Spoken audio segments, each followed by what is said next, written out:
I'm Mike. And I'm Adam. And this is Stuff and Waffle.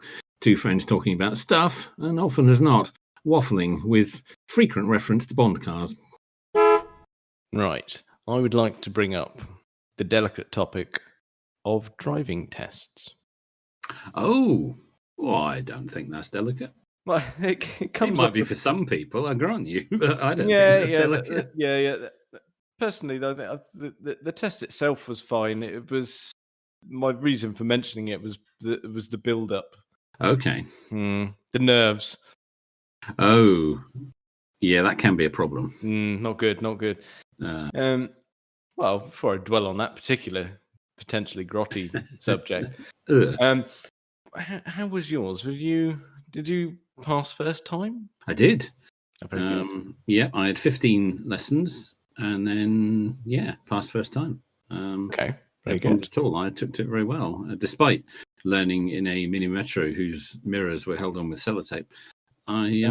Dear! I did. Oh, they all were. I did okay. Yeah, it helped. I think that the test examiner was a former software developer, so we spent most of the time talking tech as we were driving around. Okay, which I think helped distract me, which was probably quite a good thing. And I nailed my 3-point turn and me backing around the corner. Very good. And he was a nice guy. The only slight slip up I had, and it was a very slight slip up, was that when we had completed a maneuver, and we were sat, in a safe place and everything, but I'd not applied the handbrake. I was holding it on the foot brake. And he looked at me and just sort of glanced down at the handbrake, and it just, oh yes, okay, and that was it. But no, it was nice of him. It was. He was a nice chap, decent chap, and I never really had any problems with learning to drive. I took to it very easily. So I passed first time with no issues. And what you mentioned, the Metro, was that the only car you learnt in, or did you have any goes in the parents' cars as well? No, we never did any of that.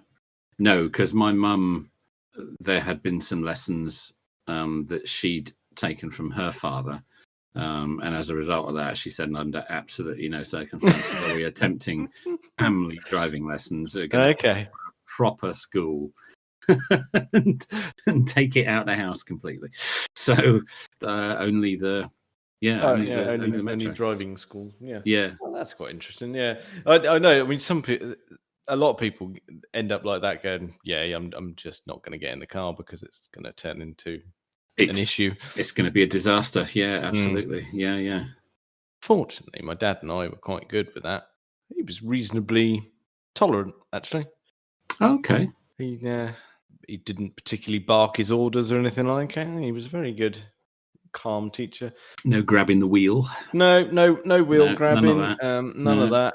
I did, on occasions go out with my mum, but that was more just to achieve a journey. And she said, "Oh, you can drive," and it was like a 5-minute trip or something like that. Oh, okay, fair enough. So just a bit of practice. She didn't particularly instruct, but I remember, because I mentioned him on the previous podcast, that the learning to drive was somewhat staggered.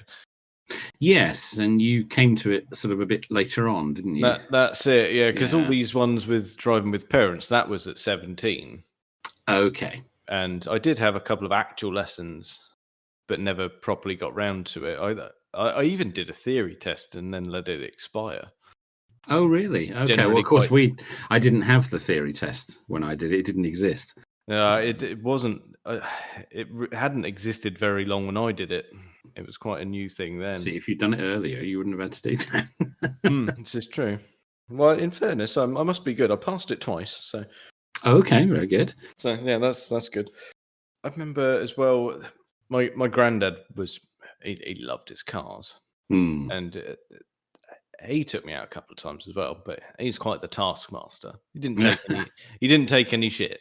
Okay. He wasn't harsh or anything. And it's just, I don't know. I think there's some of that military stuff left in there.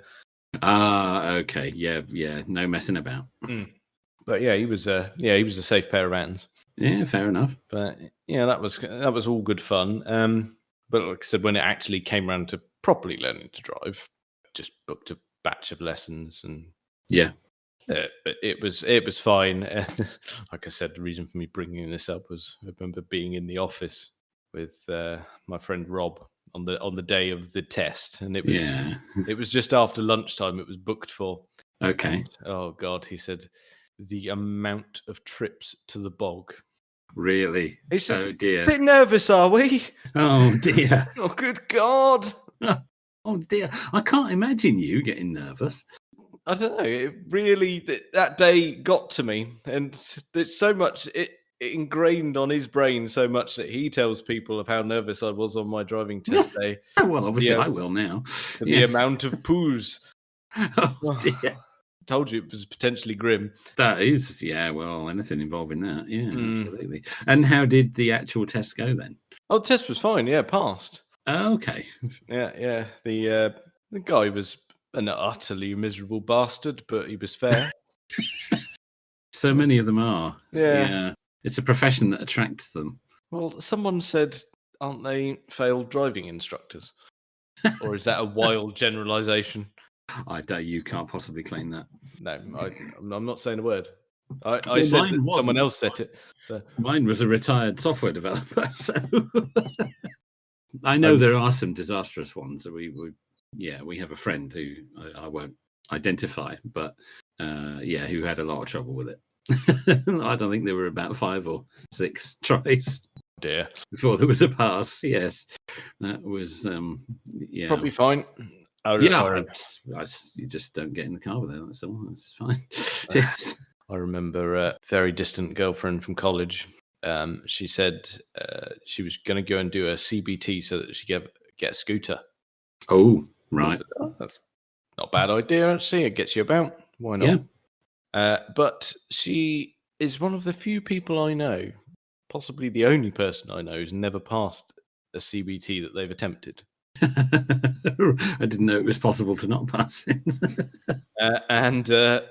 The problem was the instructor she was out with they had the radio headset thing on, and he told her they were approaching a roundabout, and he said, "Go right around the roundabout." And she interpreted that a bit too literally. Oh no! Yes, so she went right around it against traffic. How very continental! Yes. Oh my God! Oh dear! Oh, she lived to tell the tale is a miracle. That's Well, I suppose a literal interpretation of his instruction. Not good. No, I mean an excellent anecdote. It's strange as well. I remember, like I said, I never passed at the age where we all should pass test. Yeah, and another girlfriend from college, she passed her test, but refused to park. Refused? Flat out refused. You can't refuse. It's fine. You do what they say. But I mean, she did it for her test. She acquired a license, but then in daily driving, being in the car with it, she's like, "You park it." Oh, I see. Well, yeah, okay. We've had an element of that with the Tesla. Yeah, that's different. That's a mammoth thing. That. Well, it is, but Tesla supercharger spaces are very wide. But usually if Dawn has been driving the Tesla and we need to stop to charge, we'll get vaguely near the chargers, and then it'll be right. You park here.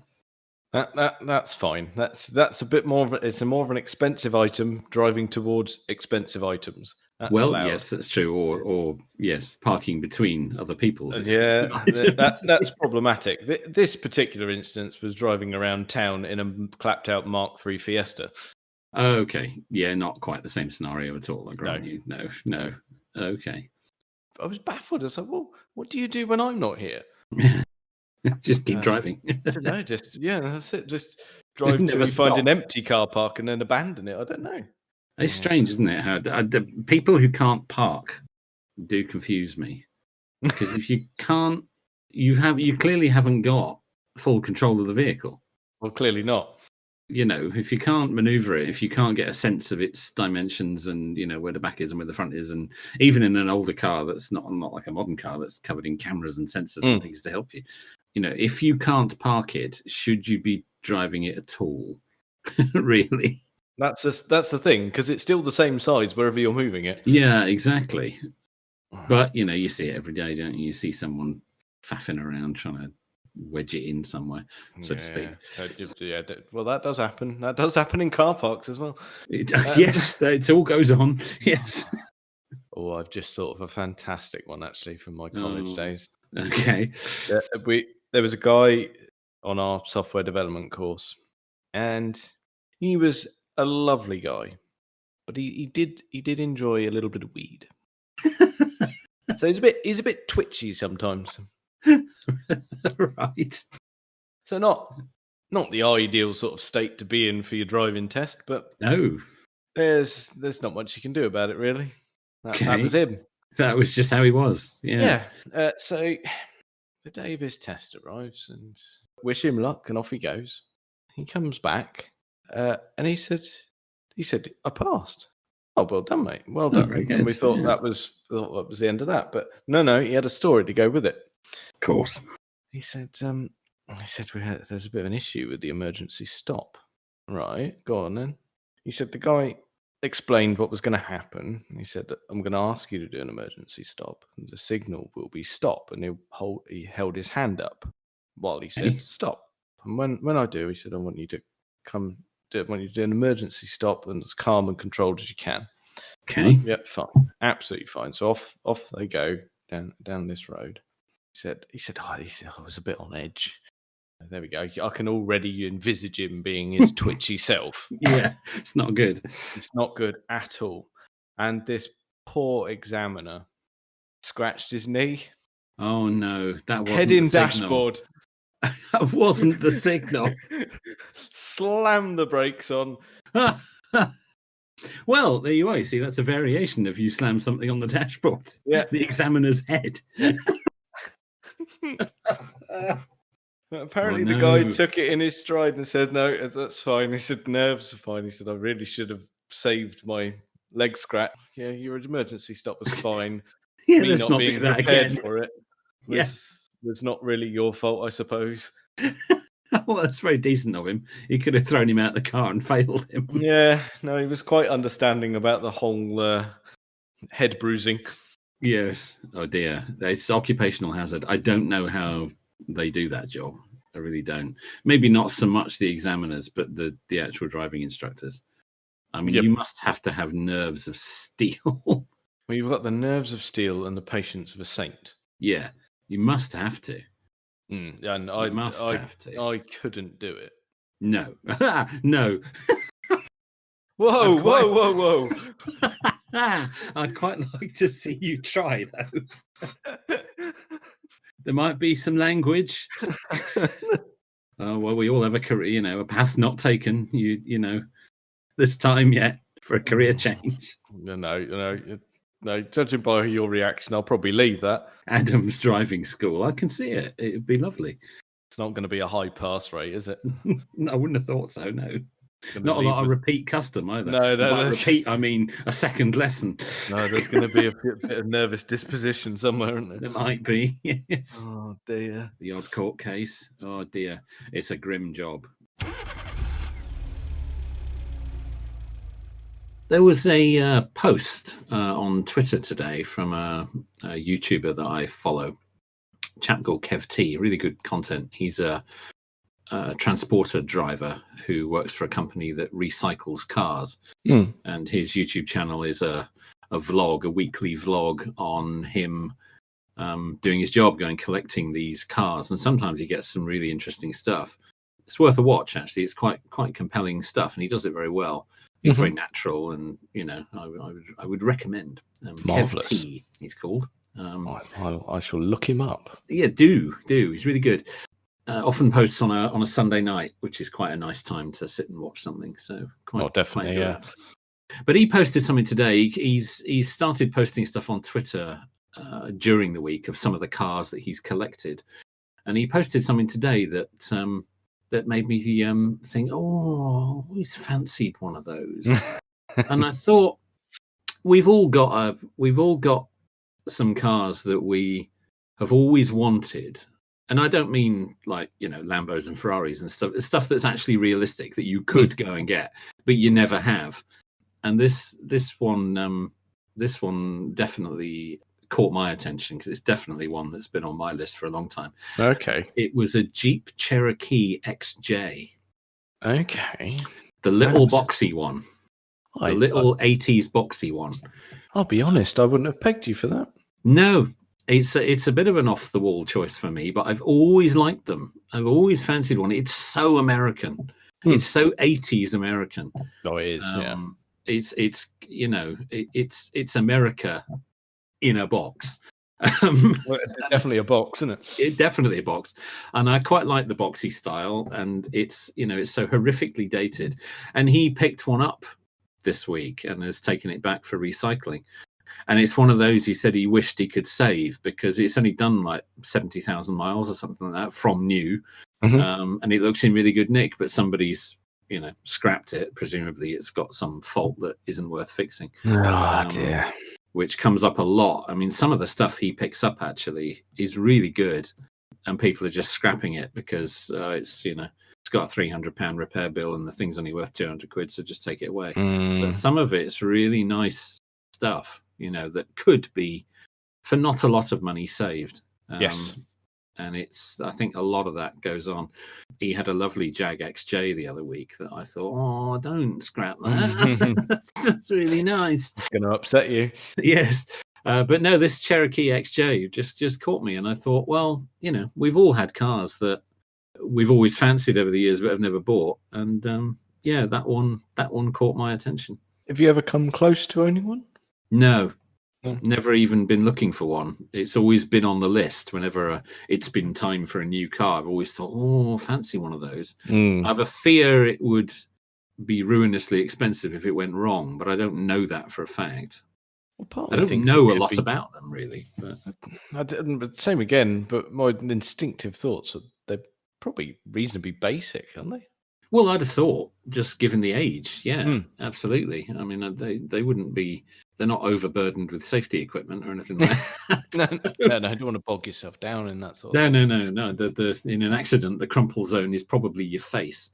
So, wouldn't want that. But, I've always thought, I could tool around in one of those. That'd be all right. Yeah, that sounds pretty You got good. anything on that list? Actually, yeah, there are a couple, actually. I think it all harks back to being a kid. The Subaru Impreza, I've always fancied an unmolested. Okay. WRX. I know someone who's got one, actually, and he absolutely treasures it. Yeah, he's had it for a long time. Really looks after it. Yeah. Full rally spec. It just harks back to Mr. McRae, and then that's it, really. That's it's one of those ones that you think, yeah, you probably could buy one, actually. Yeah, that's what I mean. There's something that actually is probably fairly easily within reach, but you've just never done it. That's it. Yeah. That's a big one on my list. Closely followed by something not as glamorous, but it's because my dad had one, my granddad had one, and I quite fancy one. Yeah, get that. That's a Volvo 340. Oh, okay. Yeah, well, you're a bit of a Volvo family, aren't you? We are indeed. Yeah. But yeah, that's one that I have all the childhood memories.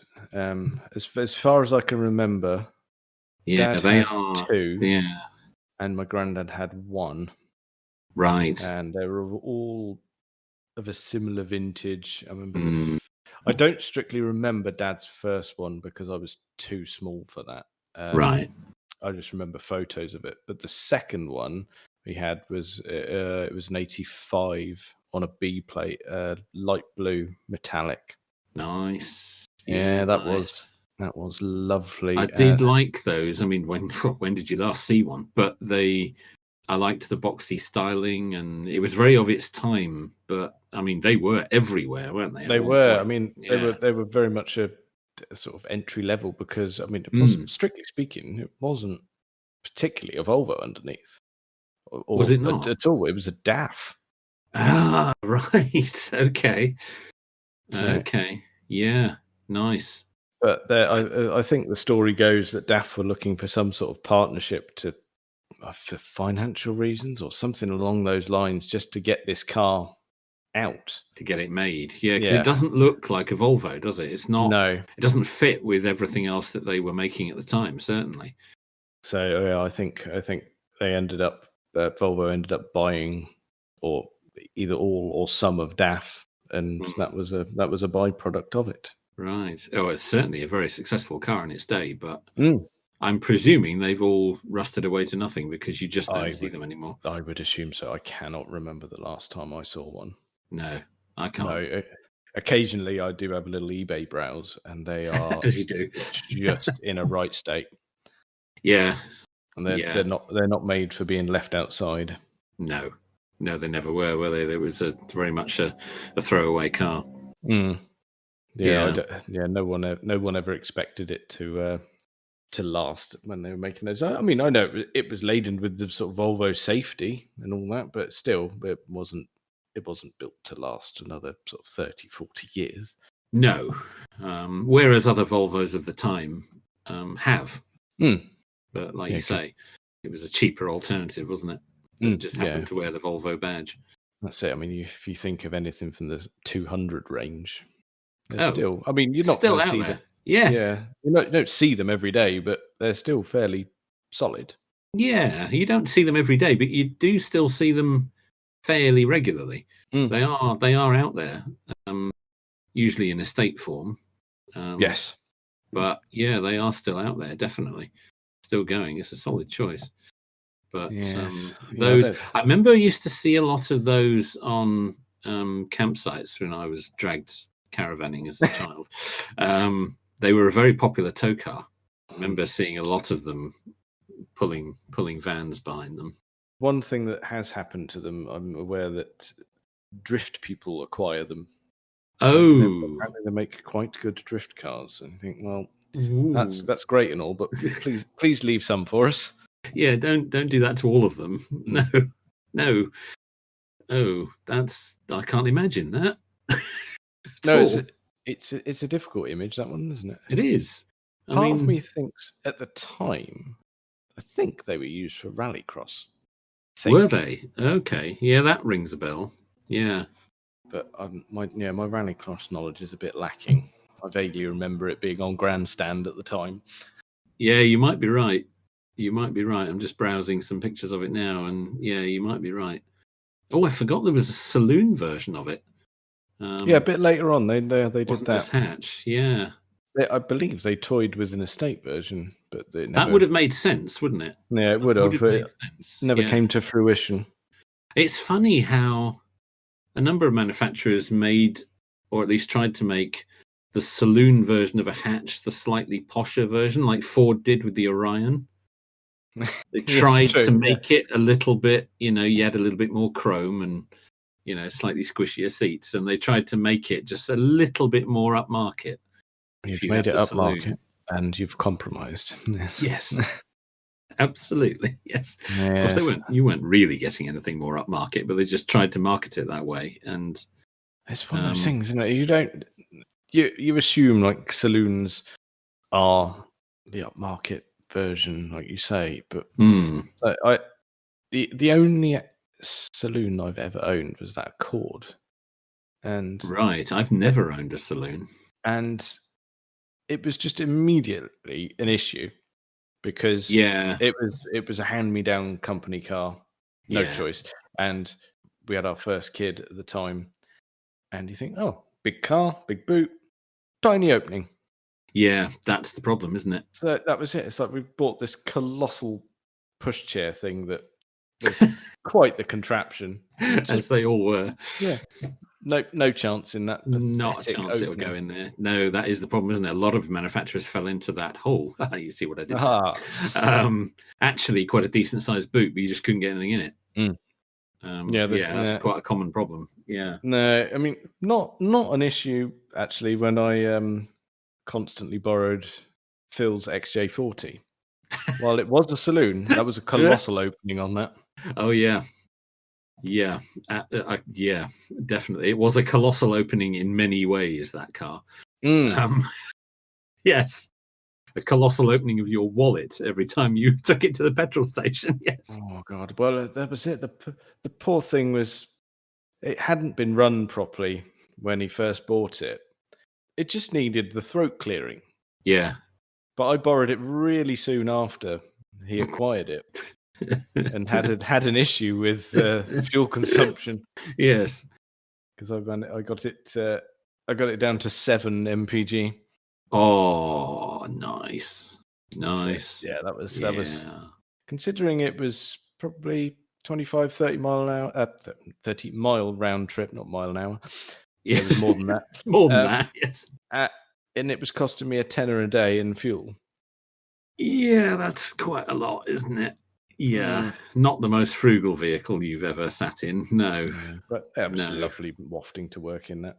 It's yes. I remember pulling up to the big roundabout by the BP garage on the Link Road in the morning commute, and I was in the lane to turn left, and alongside me in the right lane came a guy in an XF. Oh, okay, it's probably me. No, I would have remembered. Okay. Because he waved at me to lower the windows. Like, oh no, what's it doing? What's falling off? What's smoking? Is it all over the floor? So I was like, oh God, right, let's wind the window down. So he did. And he shouted across, he's like, is that your daily? At the moment, yeah. He's like, you don't like your wallet, and drove off. So thank you for that. Nice. What was he hoping to achieve with that little exchange? I don't know. That's lovely. Just make someone feel a little bit worse about themselves on the morning commute. That's lovely. What a nice fella. Gave me a chuckle. I mean, he's quite right, of course, but you don't need to say it, do you? No. You can't say anything nice. There is a divide. There's definitely a divide between classic Jag owners and modern Jag owners. Because when I first bought the XF and I went round to see my friend who has 2 XJSs and a Triumph Stag, but 2 XJSs, and he was, well, that's all right, isn't it? But it's not the same as the old V12. And it's like, oh, you classic Jag drivers, you don't like the modern Jags, do you? No, not into that. No, because they work. Yes, can't have that. What was that all about? It doesn't constantly stink of petrol, so can't have that. No, that's no good. No, not at all. Going back to, I was just thinking, going back to, saloon manufacturers doing saloons as a slightly posher version of a car. The only time I can think where that actually worked was the Sierra Sapphire. Yep. Yeah, that did actually. That did work because that actually got a much greater following, I think, certainly later on than the hatch ever did. And nowadays, if you can find a Cosworth Sapphire, they're starting to go for quite big money. Yeah, they've departed now. Yeah, they've become quite cool and collectible now. Yeah, I thought it worked with that. That did sort of the Sapphire really set itself apart from what had gone before with the hatch in the estate. And I love the Sierra. It was incredibly controversial when it first came out. I always thought it looked really good and was such a massive departure from the Cortina, which I think they needed. But the Sapphire, that's, as you say, that's really gone stratospheric now in terms of prices, and getting a good one now is very difficult. And they just worked. I mean, the visual tweaks as well. It did set it apart. It did. Yeah, it did. I thought it was very well balanced in its design. I thought it looked really good. It worked really well. So I think they got away with it, but not everyone did. No, it's very difficult to think of an example of someone who did. Yeah. But of course, the XJ40 didn't have that problem because they never had any other models sullying the bloodline. No, that's it. It was what it was. No, we've other than the ones we've seen at the Heritage Centre that never saw the light of day. Yeah, there were some one-offs, I grant you, but in terms of production, no. The estate one was lovely. Oh, yeah, there's been a few of those, hasn't there? The XJS Evento is another one that worked really well. At the Haynes Museum, you probably recall, there is an SD1 estate. There is. I'm sure there's one at Gaydon as well. And there might be, yeah. Now, as far as I'm aware, that never went into production. No, I don't think it did. I mean, they look like a bodge job, don't they? Yeah, it doesn't work at all. No. Because the back of it is very upright. Mm. And it looks like they've just glued it on. Yeah, it's not much thought into it. No. What are you trying to say? Just, just going by history. No, I know exactly what you mean. Yes, I think so. I think everyone does. Yeah. But no, that doesn't work, and probably is a good thing it didn't go into production, especially as the car it was based on had quite a lot of problems anyway, as much as we all love the SD1. Yeah. I mean, it's lovable for its issues, really. It is, as most Rovers were. Yeah, definitely. It's one car I've never even been in. The amount of times you used to see them about. Or an SD1? Yeah. No, I haven't. I've never been anywhere near one, strangely. Like you say, for the number that were on the roads at one point. No, I don't think I've ever been in a... In fact, the only Rover I think I've ever been in is the 75. Oh, really? Yeah, I don't think I've ever been... Oh, no, I've been in a 25. I have been in a 25, but that is about it.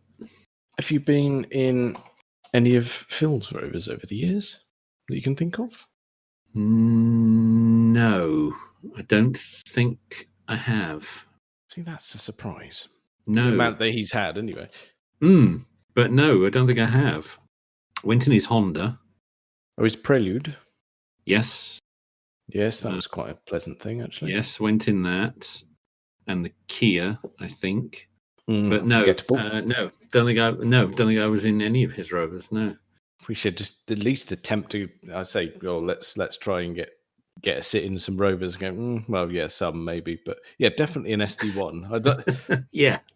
I'd like to be involved at some point there. Yes, an SD1 would be interesting. Yes, definitely. The only Rover I've ever driven is a 75, and as I've said before, I really liked it.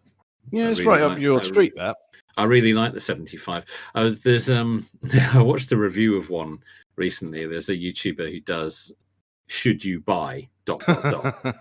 He's a car dealer, High Peak Autos. It's called. It's another really good channel. But he did a "Should You Buy a Rover 75" a little while ago, and his conclusion made me laugh. He said it's like a bad Jaguar tribute act. Oh, it's like a Jag, only not quite as good. Which is a bit mean, but yeah, I suppose. I mean, you having driven one and been around one, you can say whether you agree with that. It was definitely, well, as I've said before, I think it was definitely on a par with what Jaguar were producing at the time. It was certainly very, very comparable to the X-Type and the S-Type. Oh, right, yeah, so we're talking sort of late Ford era then? Yes, absolutely, yeah, the end of the Ford era, certainly. And it was certainly, I mean, it was launched, of course, against the S-Type. They were launched at the same motor show, I believe. The 75 and the S-Type were launched together. Blimey. You remember motor shows? I don't know if it was Geneva, but yes, you remember motor shows. Yeah, we used to be able to go and see people and look at things. You say that. They haven't been holding UK motor shows for quite some time, have they? No, well, that's because a lot of the manufacturers couldn't be bothered anymore. Was it? Did it come about with the financial crash, the sort of late 2000s? I think it did. I mean, there were several motor shows where I know some of the German manufacturers deliberately didn't attend. They still did the European shows. I know BMW certainly for a while were not mounting shows in the UK. It's weird. I mean, I remember as a kid being taken to them, but me and my dad would go, and it would, as I recall, it would alternate between Earl's Court and the NEC. Yes, absolutely. And I've been to both. I've just looked it up, actually. Jaguar S-Type and the Rover 75 were both debuted at the 1998 Birmingham Motor Show. So they were launched at the same time. So the 75 and the S-Type were very much pitched against each other. Both very retro styling. Both companies launching them were under new ownership. Yeah, they were both the cars that were going to take those companies forward. And did either of them really achieve that? Well, that's debatable, isn't it? Obviously not in Rover's case because they collapsed. But yeah, that didn't go well, and Jag ended up being bought out again. Bought out again by Tata, yeah, and there they remain. But at least under Tata have given them proper investment. They have. I think this could be a good point to segue onto the latest Jaguar news. I was just thinking that, yes, that takes us neatly into the recent announcement, doesn't it? Yes, and the issues therein. Yes, yes, because when the news first came out, I skimmed and went, "Oh, fantastic!" I did the same. Yeah. And then I've looked since, and went, "Oh no, please." And I think it's the same. I think we're probably highlighting the same issue here. I would imagine. We usually seem to.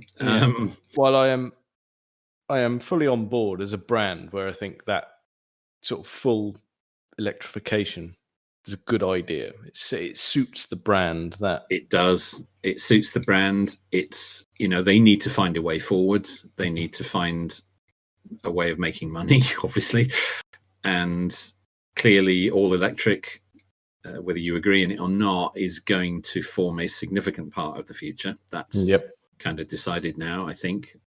It does make sense for Jaguar, but it really depends how they handle it. Which is the bit I'm worried about. I was very disappointed to read that the next XJ, which will be all electric, will not be made in the UK. That concerns me. The fact that they're potentially going to stop production at Castle Bromwich.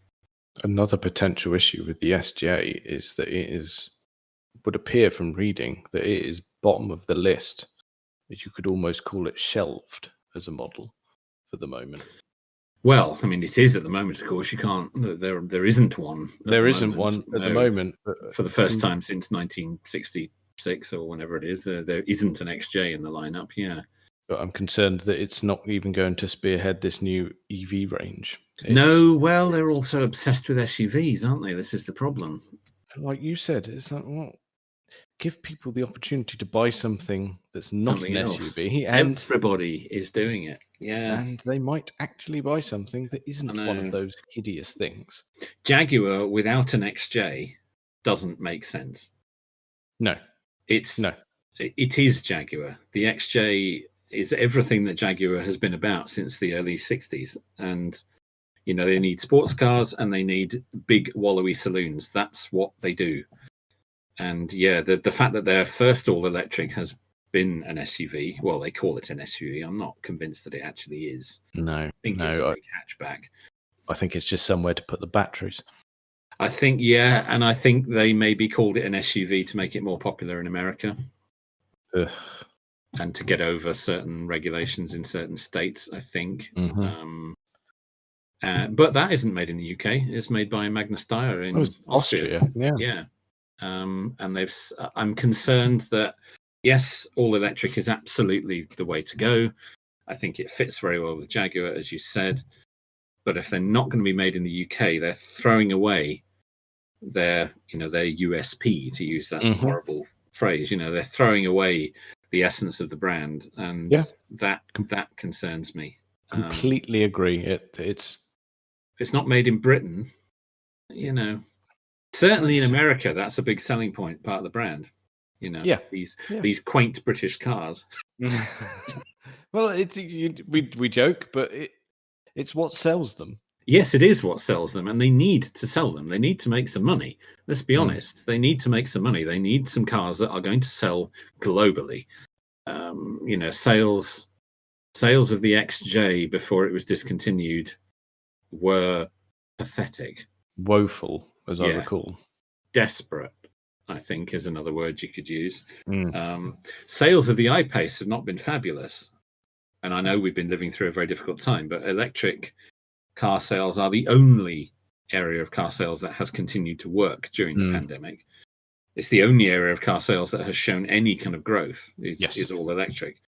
Yeah, I'm concerned it's great that they will go all electric, but if they're not going to stay true to the brand, and I wonder how much of that influence is coming from Tata.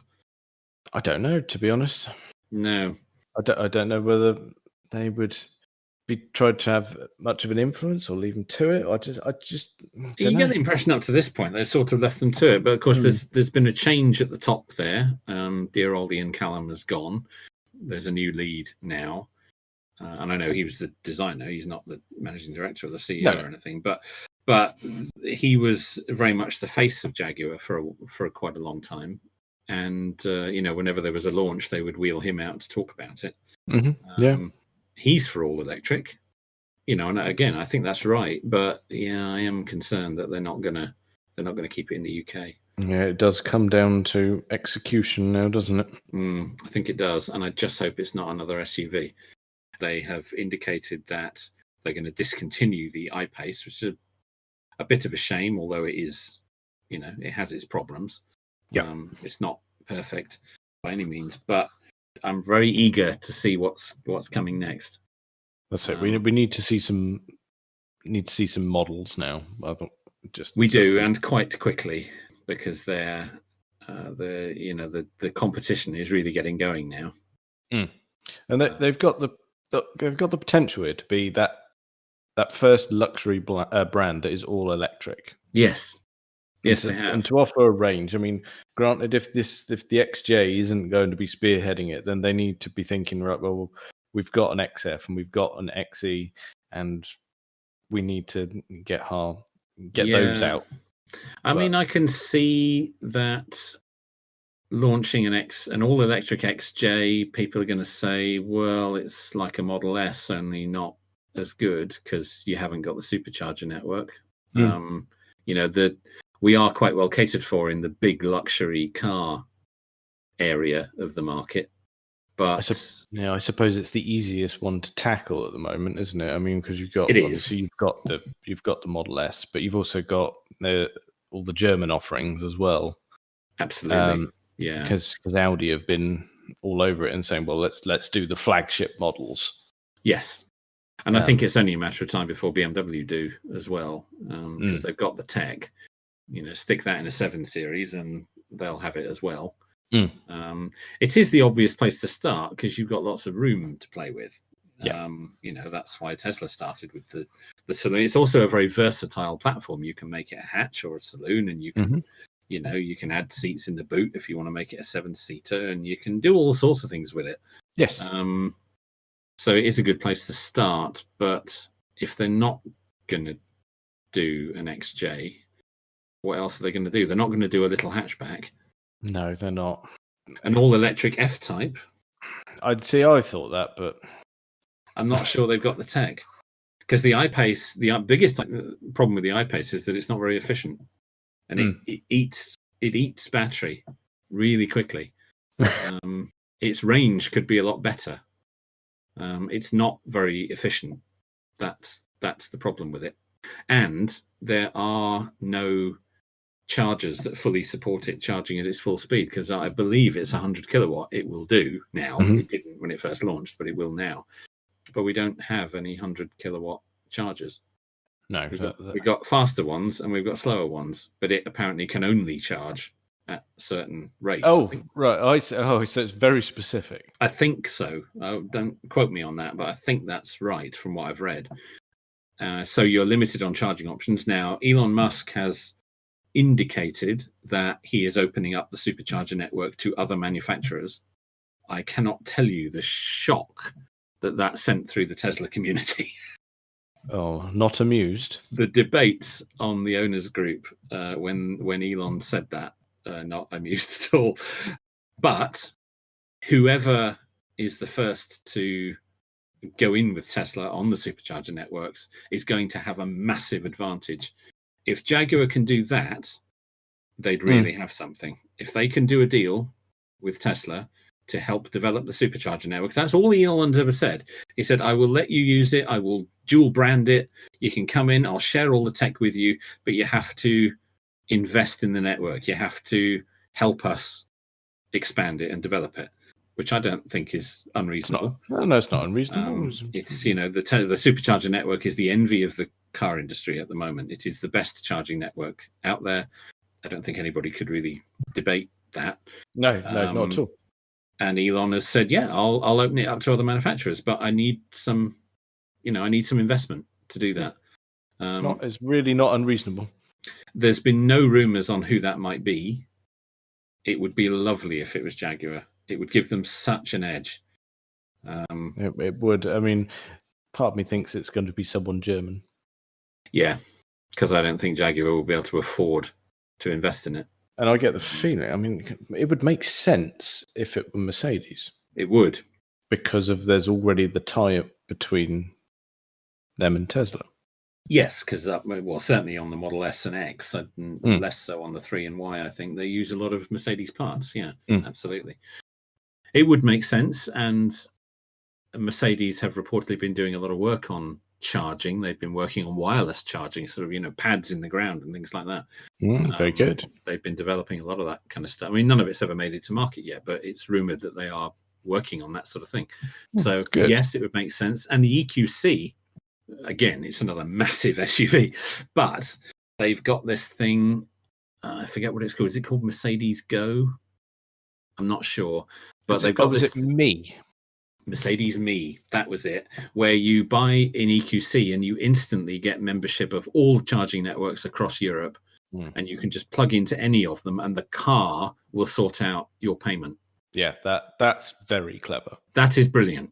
We need to see more of that. We either need to see more of that or a supercharger style unified network where there is no, I mean, people say, we need contactless payment. Well, yeah, that's great. But with a Tesla, you don't even need to do that because you've already got your card registered with Tesla. Yeah. You just plug in. There is no payment method because it just does that in the background. That's what we need. Exactly, yeah. Mercedes have taken a step towards that within the existing charging network. So that is brilliant. Give them credit for that. That's really good. Again, it's a slight shame that the only EV they've made so far is a massive... great SUV. Well, fingers crossed something else is coming. Well, it is rumoured that there is going to be an all-electric G-Wagon. Okay, very good. Yes. I mean, they know what sells, and I bet that'll sell like hotcakes. That will fly out of the showrooms. Yes, absolutely. Yeah, apparently they are doing the next version of the G-Wagon will be pure electric, so that's grand. We're going to have to watch Jaguar closely. I think that's. I think it's great. It's a way forward for them. It's the right choice.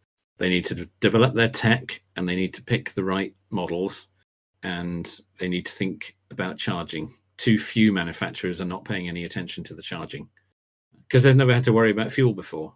No, that's. Although there was a story that Jay Leno told a little while ago that when Mercedes first brought diesel cars to America, very unusual there in the whenever that was 1950s, hardly any diesel filling stations, and in the glove box you got a little book with some maps in it showing you where all the diesel filling stations were. Isn't that lovely? I like that. Isn't that lovely?